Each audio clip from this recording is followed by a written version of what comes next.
Welcome to the Focus on Why podcast. I'm Amy Rowlinson and I ask my guests one simple question. Why? Focusing on the importance of why, I share with you the relatable, uplifting and inspiring conversations I have with people from all walks of life. This podcast will encourage you to focus on your why to enable and empower you to achieve the success you desire. Have a purpose, have a plan, focus on why. Before we start, I would like to draw your attention to my weekly email newsletter, Friday Focus. Each Friday, I focus on one topic with one action arising. The link to sign up is in the show notes, or head over to amyrowlinson.com and sign up right now. Today on Focus on Why, I am joined by the magical Mark Lee. Hi, Mark. How are you? Hi, Amy. I'm great, thanks. Hope you're good too. I am very much. And I just wanted to say thank you for all the people that you've been forwarding to me to come on the show. I'm really grateful for your recommendations. Yeah, it was a pleasure. I love listening to everybody, whether I know them or not. Oh, thank you. So let's dive into your episode. What is it that you're up to at the moment, Mark? Well, tomorrow I have the launch of my Soul Practice Club. So for some years, I've been working almost exclusively with sole practitioner accountants. If you're not an accountant, don't switch off. Yeah, I speak to other people as well, but that's where my focus has been. And a few years ago, I was running a round table group in London for sole practitioner accountants, and those who came loved it. But a lot of accountants around the country said they couldn't get into London for an early morning. So I wasn't getting the numbers that I wanted and that the other members wanted, although they all seemed to love it. But at the end of 2019, I said, look, I'm going to stop making all this effort trying to boost our numbers. Let's end on a high, and I'm going to go off. And in 2020, I'm going to focus on that other key aspect of my career, professional speaking at events and conferences for accountants and tax people and bookkeepers and whatever. And that was the beginning of 2020. You may remember that most people's plans were stymied in 2020. And I focused more on mentoring and an online business that I have throughout 2020. And that was fine. And then in 2021, I was getting more people saying, come on, Mark, let's have a mentoring group. You're well known and well liked. It's very nice. And I didn't get around to it until earlier this year. I effectively promised a couple of people, yes, I'm going to start one in September. And in June, I did an online survey for accountants on my mailing list and said, what would you like this an online mentoring group or mastermind group to have in it? And it was quite nice in a way, because all the things I wanted to have in it, they ticked. And all the things that I only put on the list because other people offer them, they didn't tick. I thought, well, that's good. Either they know that I wouldn't be as good as other people, that's fine, or they only want from me what I think I can deliver. And I was pleased with how I priced it, much more reasonable than some others, because I really wanted to focus on helping the sole practitioners without upselling them to anything big and expensive later. If they want me to mentor them one-to-one, that would be great, but I'm not counting on it. And so I kicked off and said, we'll have two groups, because there wasn't agreement as regards what time to have the meetings. So we've got one starting at 8:30 till 10. The second one is from 11 to 12:30. Took 5 founder members in each group. So it's 10 people are paid for the year. And we're now building up the members paying monthly and annually to supplement them and take the groups up to no more than 20 people in each group. And I'm really looking forward to it. The first one is tomorrow, and that's why it was front of mind. Long answer, simple question, sorry. Well, I just love the idea of this soul practice club, and going from the soul practitioner element to it to let's talk to your soul and bring in the purpose piece and why you're doing that. I love it. I originally trained and qualified as an accountant after I spent some time as a children's party entertainer and magician. My parents were none too pleased when that was my first career choice. And I So I trained and qualified as an accountant because I didn't know what else to do. This was in the days when you didn't have the internet. And so the options seemed to be more limited than perhaps they are now. Entrepreneur was certainly not in my mind, as my wife will attest. We've been married almost 40 years, and I've been self-employed now for 16. And she wasn't very happy when I first went self-employed because I trained and qualified as a chartered accountant, still didn't know what I would do once I qualified, became a tax advisor, did that for a long time, headhunted a couple of times. I had a number of special official roles within the profession, well known, highly regarded. But after the second time I was in a role that was made redundant, I decided I want to focus on those elements of my career I really enjoy: speaking, writing, and mentoring. I've been doing them one way or another for years. And the reason I do what I do now, I work with accountants and tax advisors because I was an accountant and tax advisor, and I understand their struggles, and I believe I can help them to build more successful practices, suffer less grief and pressure, and I debunk the hype that often overwhelms and frustrates them. And what's lovely, I'm very widely connected on LinkedIn, 12,500 followers, something like that, which is it's good for somebody in my profession. I'm sure you have many listeners who've much higher numbers than that, but I'm largely focused. So most of those followers, certainly those that I'm connected to, are accountants, bookkeepers, tax advisors, or working with accountants, bookkeepers, and tax advisors. But I seem to be well known to in some quarters beyond that, both in the magic world and in the speaking world, probably more so speaking in the UK than magic, actually. I was treasurer of the Magic Circle for 7.5 years. So that's mainly where I get my profile from, not from being a great performer.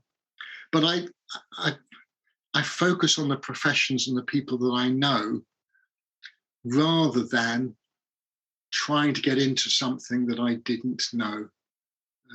Some years ago, I was talking to I often talk to marketing people. I was talking to a marketing person. I said, you know what? I said, for a long time, I've been approached by people who want to work with accountants. You know, be they coaches, trainers, consultants, software providers, whatever it is.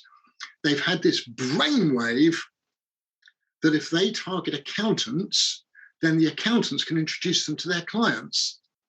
So build a relationship with an accountant, and then you get introductions to all the accountant's clients. It's a shortcut.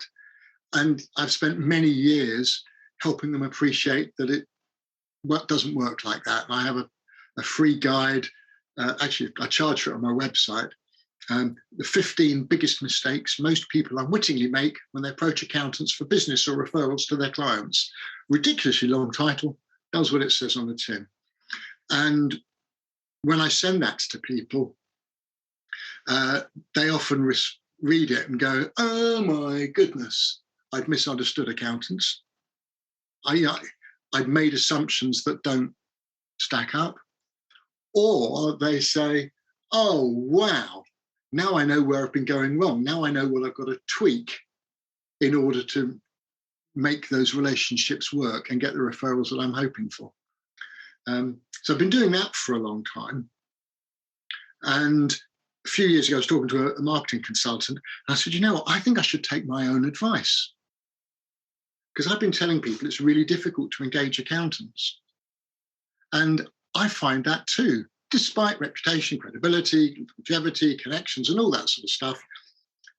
I don't engage as many as I'd like to. Maybe I should focus on other professions. When I was in practice as a tax advisor, I worked with lawyers, surveyors, barristers, property agents, all sorts of professional people. Maybe I should focus on helping them in the same way as I help accountants. And this marketing consultant was fantastic in his response. My logic was undeniable to me, because I realized that I could probably engage more other professionals than I engaged accountants. But he said, look, Mark, how many accountants are there that you could work with in the UK? And I said, it's about 30,000. You get a different number depending on who you ask. because it's not like lawyers where there's a single place where they're all registered. There's something between 8 and a dozen different professional bodies for accountants. You don't have to be qualified to call yourself an accountant. So that's a really important point, by the way. Anybody can call themselves an accountant. And so there's about 30,000 accountants. And he said, how many accountants would you need to work with, mentoring, to feel you've been a success over the next 10 years? So I said, I don't know, about 300. This was a marketing guy, and I'm theoretically the accountant. I used to be. I'm all right now. He said 300, that's 1% of the market, of the 30,000. Are you telling me that you, with all your connections, et cetera, you're not going to be able to get to 1% of your market in 10 years? And I thought, you are absolutely right. I'd be nuts to give up on the marketplace that I know and where I already have a degree of what one might call a positive reputation. So I stuck with accountants, and I'm really pleased that I did. And I love this, that you started feeling your whole career not knowing what you wanted to do, feeling that your options were limited, or probably didn't even realize they were limited at the time. But with hindsight, you can see that they might have been deemed that way. But it took you several years before you realized, after that second redundancy, that you could actually focus on what you wanted to do. And that it is largely that focus that has brought you towards a fulfillment that you now have. Very, very, very much so. A funny story, which again may resonate with some people. I was part of a mastermind group years ago, and they knew that I did various things. Largely focused on accountants, but I was mentoring. I was running online sessions. I was speaking at events. I was writing articles. There's 800 blog posts. I've got over 200 articles on a site that's had over 1 million views of my articles. It's great. I said to this mastermind group, I'm trying to find an overall brand for it all, rather than just Mark Lee. I think by then I was already Bookmark Lee, my name being so common that I can't get domain names for Mark Lee, but I've got domain names for Bookmark Lee. My business card is a bookmark. And for any NLP practitioners who are recognizing, oh, that's clever, there's an embedded command to Bookmark Lee. All I can tell you is it hasn't worked in terms of the number of bookings that I get by reference to that. But I already had the domain name Bookmark Lee, and I was using that and still use that now. But I wanted some sort of brand name. So we brainstormed ideas, and I was everybody recognized I was focused on helping accountants stand out from the crowd and to stop being perceived of as boring.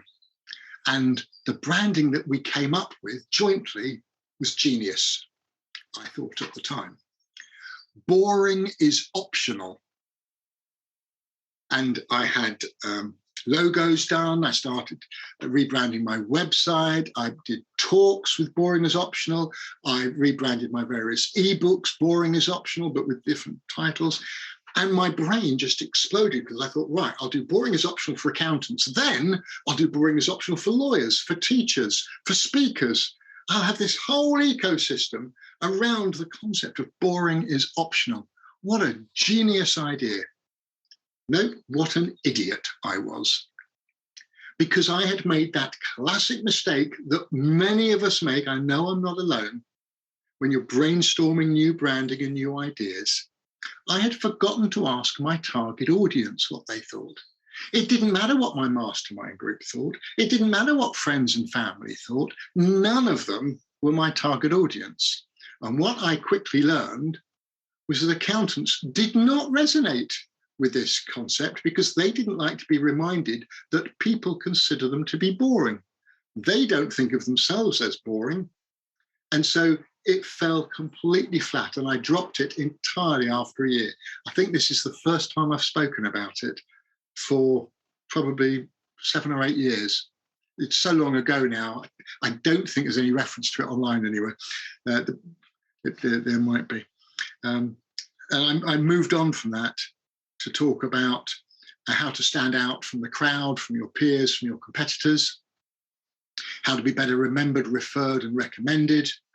And many of those topics that I discuss and speak to accountants about and mentor accountants in respect of. I've also spoken at meetings of the Professional Speaking Association, and I think I've even addressed audiences at the Magic Circle on one or two of those topics as well, because the issues do go across the world. I've talked to lawyers about them as well, being invited to lawyers' conferences. And it's nice to get those inquiries to speak, but my audience focus is very targeted: accountants and bookkeepers and tax advisors. They're all pretty much the same in that regard. So perceiving that it fell flat in your eyes, I mean, it may have been that it did resonate, but it didn't necessarily come forth in huge amounts of bookings, which is what you were looking for.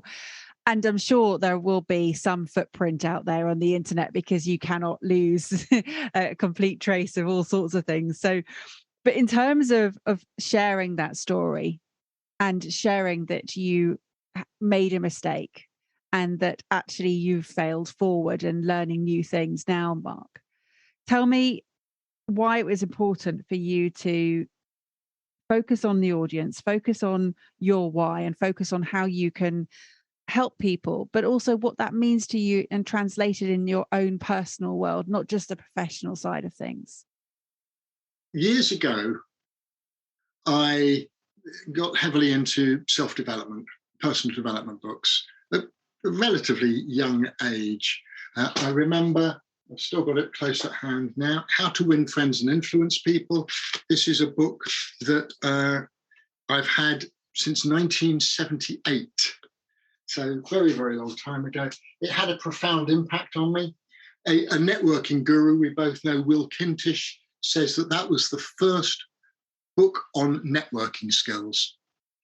And I remember, not only did I read that book in 1978, I bought copies of it to give as gifts to members of my family for Christmas in 1978. So important and powerful did I think that book was. Didn't go down very well as a gift from me to, in fact, this copy that I have here that I'm referring to is the copy I gave to my dad. The title of this book is immaterial. It's the contents that count, and they really are worth a good read. My dad's long past, but I have a feeling that he didn't take kindly to that, despite how well-intentioned it was. It blew me away at the time. I also started listening to self-improvement tapes. This was in the days of cassette tapes. I don't know how many of your listeners are old enough to remember cassette tapes. But I had the first set I got was a 6-set tape, The Psychology of Achievement by Dr. Brian Tracy. And I then got The Psychology of Sewing by Dr. Brian Tracy. And I remember that they also had a profound impact on me. There was a self-actualization. They encouraged you to repeat a mantra to yourself. And the one that was on the first tape was, every day in every way, I'm getting better and better. That wasn't good enough for me. I can remember walking to the station to go to school, college, I think it was school, with an adapted version, which was every day, in every way, in everything I think, do or say, I'm constantly improving, getting better all the time. Again, that is something I've just said out loud. It was only on the tip of my tongue because I was talking about it. I haven't said that 10, 20, 30 years, but I said it so often, it stuck. And I think it had an impact on me. So I was always looking to improve and to do better. And I was not academically gifted. Up until the age of 10 or 11, I was top of the class at primary school, did very well at primary school. Secondary school, not so much. didn't do very well with my O-levels or my A-levels, struggled to get through my professional accountancy exams. I always benefited from people helping me and supporting me. But I think looking back, I got into tax training very early on when I was in the world of tax, so helping junior people develop skills, not just technical skills, but business, professional, and personal skills as well. And I've never really put two and two together. Great question. But I think that getting into training at an early age, which followed on from me wanting to improve, not to help others to improve, is possibly why I have this passion for helping other people to develop and to achieve their potential and be the best they can. And that's possibly why I do it. I'm of an age now where I say I don't do it for the money. The money is very nice, don't get me wrong, but I'll be 65 later this year. And whilst I've no intention of retiring, it doesn't matter now that I don't earn what I used to earn as a partner in a top 10 firm of accountants. Yeah, it mattered to me for a long time that I wasn't earning that. It's history now. The more people I can help, the better. And I would encourage people, links on my LinkedIn, on my website. I encourage people, if they want to book a 15-minute call with me, they can. It doesn't have to go anywhere. And I was driving with my wife the other day, and the phone was plugged into the car, so the call came up on the car dashboard. It wasn't a number I recognised. I took the call, and it was a young lady who'd seen that I was a mentor on LinkedIn, and she'd phoned up for me to give her some advice on how she could get the job of her dreams. Now, I don't do career advice. I don't do how to get a job as such. But like most things, accountants at all levels might ask me, I've got a degree of experience, I've got a degree of knowledge, and I've got views that I hope are helpful. In particular, I find that I debunk a lot of the hype and misconceptions. And while we were talking, I thought of somebody much better than me to help her and put them in touch. And she was thrilled and sent me a lovely message afterwards. And it was nice. I apologised to my wife and said, "Oh, I'm sorry I had to take that call." I said I didn't have to. She said, "No, it was lovely." She said, "It was nice hearing you being so helpful to somebody," that was a nice feeling as well. So there was a really interesting reflection that you had, which you just shared, about how you didn't realise what an impact personal development had really had on your both work and your personal life.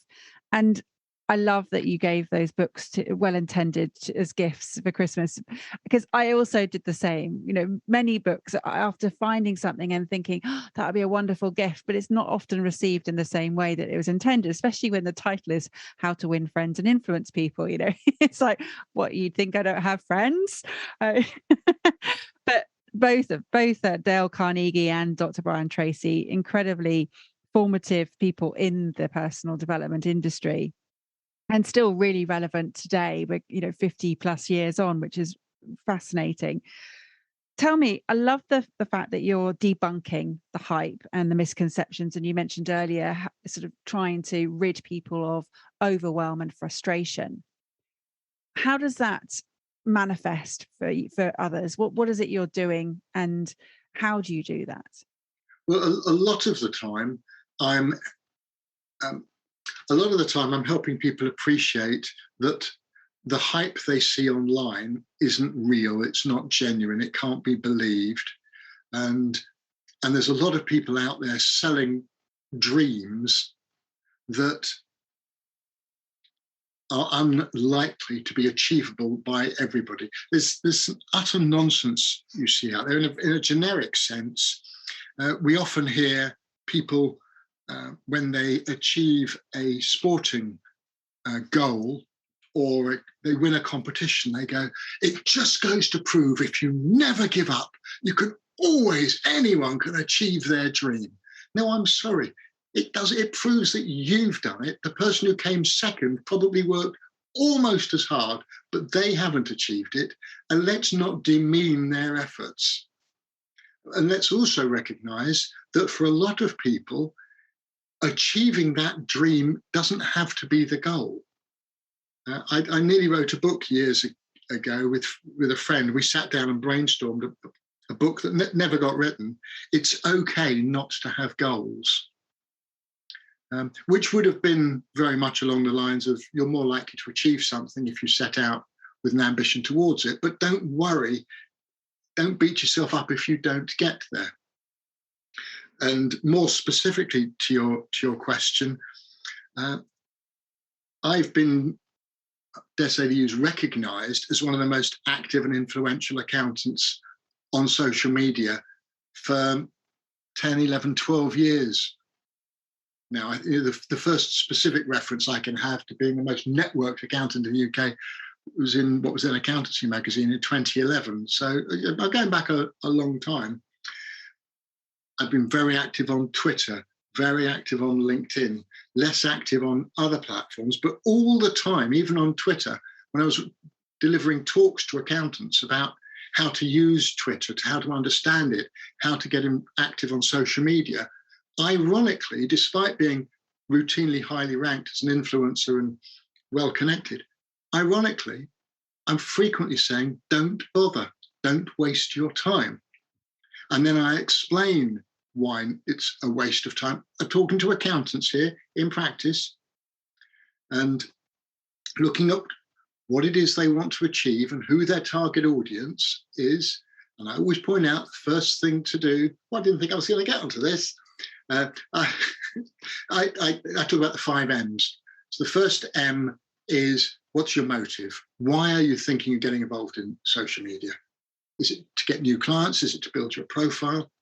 So first M is motive. The second M is market. Who is it you want to reach? Third M is message. What's the message you want to get to your market that will help you achieve your motive? Only then, when you know the answer to those 3 questions, do you look at the 4th M, which is which media is going to help you get your message to your market to achieve your motive. For most accountants, the answer is not Twitter. The answer is not Instagram. For many younger people, it will be. I know an accountant in his 20s who only spends time on Instagram. But his target audience are young influencers who are building up their profiles on Instagram. That's a very different audience to most accountants. The 5th M is what methods will you use with that media to get your message to your market to achieve your motive. And I talk about LinkedIn a lot, and I debunk a lot of the hype around posting on LinkedIn, how often you have to post, what sort of posts you have to do. And because a lot of that advice is written by marketing and social media people who are targeting other people like them.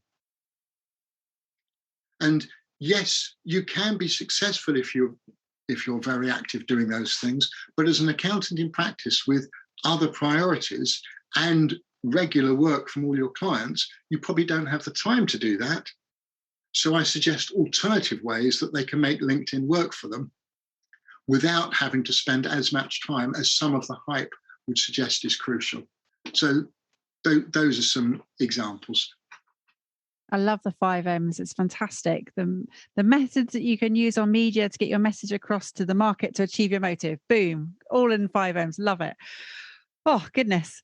I've learned something new again today. I love it. It's always useful to have some kind of system that you can sort of really hone in and focus on. And that's something that's really important to me is that, yes, I talk about focus on why, and we talk about the purpose, but the focus piece is equally as important to me.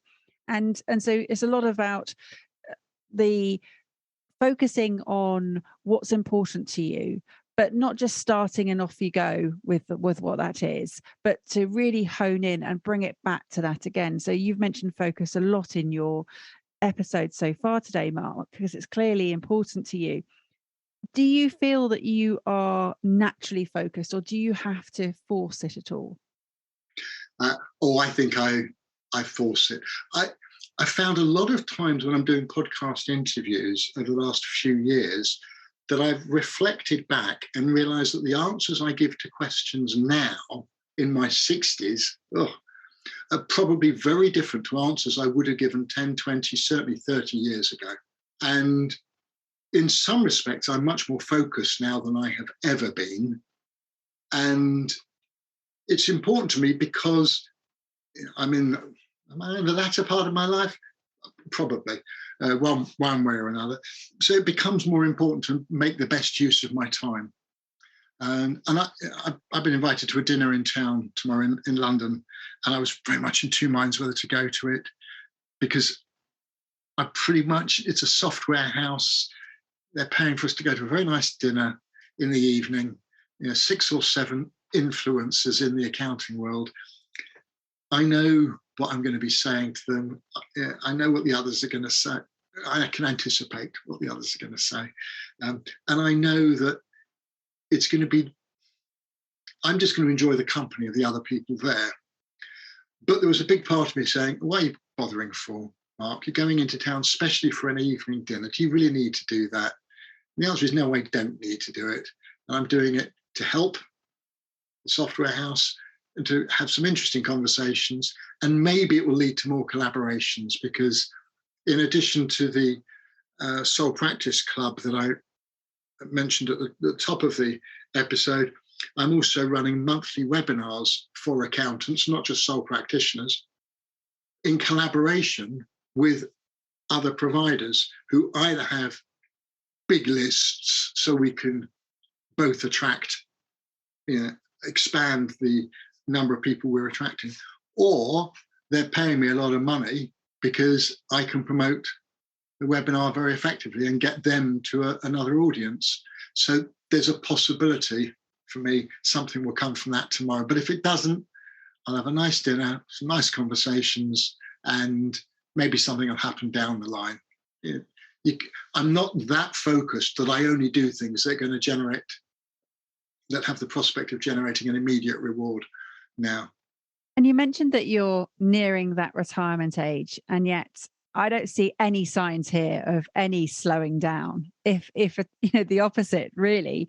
What is it that you are looking to achieve in these latter years, Mark, in terms of legacy and in terms of personal fulfillment? It's a really difficult question, that, because I'm always flattered when people say that they recognize my name or delighted to talk to me at last because I've got this profile and all the rest of it.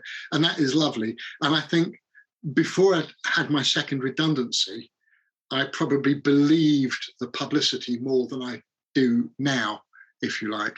And I've been encouraged numerous times to write a book, because collect my blog posts or whatever, to give them some longevity. And as I say this, I'm looking at my bookshelf, I'm looking at the books by other gurus, consultants, coaches, mentors to the profession, going, there's no point in me writing a Me Too book. It would just be another one. Plus a lot of time and effort goes into it. Would it give me more longevity than leaving the blog posts online? It might, because the site might disappear. I don't know. I do love the idea that invariably, if I have a conversation with somebody and I say, I'll send you something that might be of interest, 9 times out of 10, I can send them a link to something I've written previously. And if I haven't, chances are it'll be the next thing I write about. So I don't really think about the legacy bit. I mentioned earlier that I have an online business, which is called findataxadvisor.online, which set up 15 years ago to help. Initially, it was to help accountants find a tax advisor to support them in providing advice to their clients, but it's available to the public, so anybody can access it. If they need specialist tax advice, you have to pay for the tax advice. You don't pay to use the website. And the intention was always to build it up and to sell it. Whether it will ever sell for anything like what I was hoping to get for it, I don't know. But it would be very nice for it to have some longevity beyond me, and for me to get some reward for putting 15 years into it. It's very highly ranked on Google, which is lovely. And one of the reasons for setting it up originally was and continuing it was because it was the only thing I'm involved with that could in theory have a capital value and be saleable. I've sort of toned down my expectations about what I ever might sell it for in recent years, but that ambition hasn't gone away. But I don't spend as much time as I could building it up because I enjoy everything else that I do. And just finally coming back to your point about I appear to be so focused and very active. I'm not going to say appearance can be deceptive, even though as a member of the Magic Circle, you might expect me to be into deception. But we all know, I suspect, that when we're home-based, self-employed, we can work whenever we want to work. So I write my blog posts. During the week, I'll have an idea and go, oh, that could be good. And I'll note down a few lines, and I might come back to it later in the week, note down a few more lines. Or I might go back to an earlier post and delete the old one, but use that as a basis for a new one without spending too much time on it. I make time to go out with the grandchildren. I make time to go out with my wife. I'm fully self-employed, but not work. I don't work 10 hours a day. I'm rarely at my desk much before 10. And I generally finish at my desk at 7, but I'll have had an hour and a half, 2-hour walk during the day since the pandemic. So I'm not working flat out. But boy, am I happy doing what I'm doing because I'm helping so many people. And I like getting the thanks for it. More so than recognition. It's just nice to be helping people. And in terms of where does that come from, with all due credit to my parents, I would say it largely comes from my wife. She is the most wonderful friend to her friends and the most wonderful inspiration for being a good person and helping other people. And that's really rubbed off on me. And if forced to think about where does it come from in me, almost certainly comes from her. Well, after 40 years together, I'm not surprised. 43 years together. There we go. Wonderful. Yeah. Mark, what I'm hearing here, and you said that your passions lie in the 3 areas of speaking, writing, and mentoring. I'm hearing that there could be some repurposing of those blogs into a fantastic podcast that could be then accessible and will be there forever. Yeah, I think you're probably right. At various times, I've considered doing a podcast, and then I talk to people who've developed the skills and built a great audience, as you have done. And I hear, one, it's a lot more work than us listeners might think. So it's great being interviewed because I don't have to do that work. But secondly, and it was in my 5 M's, is having clarity over who your target audience is. And I admit I haven't done it for a year or two, but after podcasts started to be developed and everybody was telling accountants, you must do a podcast, I was going, depends who your audience is. Do you think they can listen to podcasts? Mark, listen to yourself, answer your own question. So I would routinely ask accountants, which podcasts do you listen to? What do you enjoy? To which the standard response was, what's a podcast? So my target audience wasn't listening to them. There are more podcasts for accountants out there now than there were. I could build an audience there. I would enjoy doing it. It's a bit like the book, though. I think it's going to take more time to do than I would enjoy. I love the idea of interviewing other people. I have at various times mapped out the introduction and outro for podcasts. I thought about which podcasts I would model or at least be influenced by in terms of the style and approach. And then I've stepped back and gone, no, but is it actually going to help enough people? Is it the best use of my time? Are there other ways I can use my time to reach the same audience or a bigger audience or a better audience, more appropriate audience? And so I've never done it. I may yet do. If I was, thank goodness I'm not, but if I was homebound or whatever and couldn't get out at all, maybe it would be something I would start doing, because I'd need to fill the time more, and it would be a useful, productive thing to do. So thank you for the encouragement. I can't see it happening anytime soon, unless all of a sudden I get thousands of accountants saying to me, Mark, we want a podcast. Got to tell you, I've never had thousands of accountants asking me to do anything. Well, I love that. I love the fact that reminding yourself that you only ever needed 300 to feel that you were a success early on. It could be that you have a smaller audience, but as you say, is it worth doing? And this is a key message. Your message today has been all the way through. Focus on what others need and want and desire to ensure that you are not wasting your time, because time is of the sort of essence here, and that has been an overriding sort of again message, which is that how are you spending your days? How are you spending your moments? And I say this a lot. It's not just about filling in the moments. It's about creating moments which are fulfilling. And it really is. And you've just epitomized that message here. So thank you. How could people get in touch with you? Oh, that's lovely. Well, my website is bookmarkly. That's bookmarkll.co.uk. Otherwise, LinkedIn is probably the best way. On LinkedIn, of all the Mark Lees, and there's over 5,000 of us on LinkedIn, I'm Bookmark Lee, which is the easy one. Mark Lee FCA, which is a fellow of the Institute of Chartered Accountants. Very happy for anybody to follow me there or connect with me there. But those are the two best ways. I've got a Twitter account, Bookmark Lee. I've got a Facebook business, Bookmark Lee. Yeah, I'm Bookmark Lee wherever I am. But Twitter, for me, it's a fast-flowing river. My target audience aren't always going to be dipping in when I'm posting. So Twitter is largely, here's my blog posts. And if anybody clicks the links and reads them, great.